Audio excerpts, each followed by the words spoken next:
के कार्यकर्ता ने जो शुरू से आज स्टार्टिंग से आपसे आपके साथ में अपनी जान गंवाई है, जान लगाई है, तो उनका भी तो मान सम्मान था।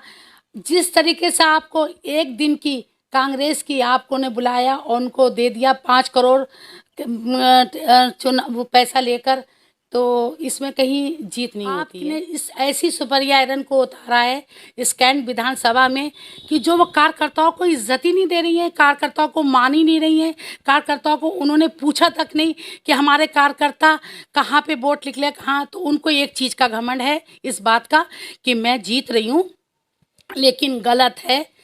कभी ऐसी जीत नहीं होती, जिसकी जीत भी होती है तो वो जीत हार जाता है जब किसी कार्यकर्ता को और किसी पार्टी को इज्जत नहीं मिलती है। मैं पार्टी में अपनी समाजवादी पार्टी में मैं 25 साल से हूँ और मैंने बहुत ही अपने संगठन बनाया और मैंने बहुत ही काम किए अपनी समाजवादी पार्टी में। और मेरे लाठी भी मैंने खाई पुलिस की और मैं जेल भी गई समाजवादी पार्टी में, और मैंने बहुत ही कुछ मैंने काम किए हैं। मैं आज भी 25 साल से समाजवादी ही की मैं नेता हूँ और प्रगतिशील समाजवादी पार्टी में मैं चाचा के साथ चली गई। लेकिन मेरी तो पार्टी मैं समाजवादी और प्रगतिशील समाजवादी पार्टी को मैं एक ही मानती हूँ। वो जो है कहीं आपने कहा कि उन पर कोई वोट बैंक की कोई उनके पास पॉलिसी नहीं है, कोई उनके जनता का कोई सरोकार उनसे नहीं है। दूसरी चीज आपने ये कहा कि वो एक 500 करोड़ की संपत्तियों की मालिक हैं, और उसके बाद जब वो 5 करोड़ रुपए अगर उन्होंने पार्टी फंड में दे दिए, पार्टी ने उन्हें टिकट दे दिया, तो इससे जीत नहीं रही है सपा।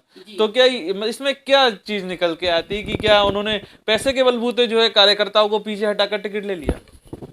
देखिए, ये तो नईमा बानो ही नहीं कहेगी, ये तो सारे समाजवादी के जितने भी कार्यकर्ता हैं और जो जिनके साथ में ऐसा हुआ है, अफसोस की बात है कि जिन्होंने अपना सब कुछ किया, तो उन्हें ये मालूम है कि हमारी इतनी नहीं थी।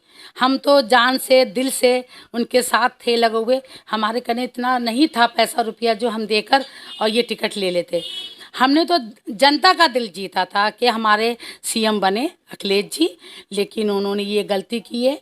उनको अफसोस होगा, ये सीट नहीं निकल पाएगी। मैं ये सोचा कि अगर मैं यहाँ से निर्दलीय चुनाव लड़ने आई, मैं बरेली के अंदर, और मैंने अपना चाहा कि नॉमिनेशन कराऊं, तो मैंने सारे पेपर अपने तैयार कर लिए थे और मुझे फॉर्म भी मिल चुका था।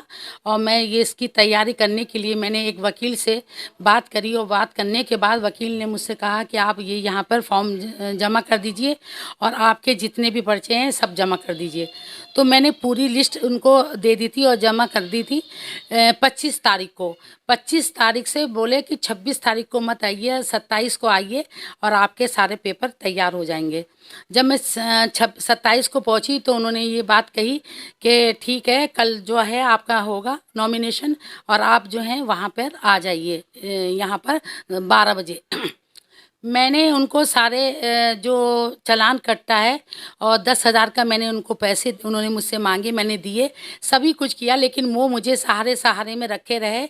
28 तारीख आखिरी दिन था, 3 बजे का टाइम दिया था, और जब मैंने उनसे ये पूछा कि आपके 2 बज गए हैं, अभी तक आपने पेपर मेरे चलिए बहुत टाइम हो जा रहा है और मेरा नॉमिनेशन कहीं कैंसिल ना हो जाए।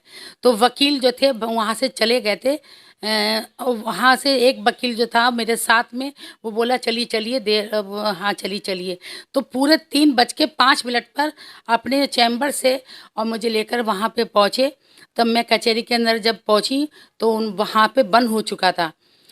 उसके बाद मैं नहीं समझ पाई कि ये मेरे साथ में क्यों हुआ, ऐसा क्यों हुआ। तो मैंने ये कहा कि साहब मुझे टाइम जो लगा वो इनकी वजह से लगा, और मुझे आप देखिए मेरा नॉमिनेशन हो जाना चाहिए, आप मुझे अंदर कर दीजिए।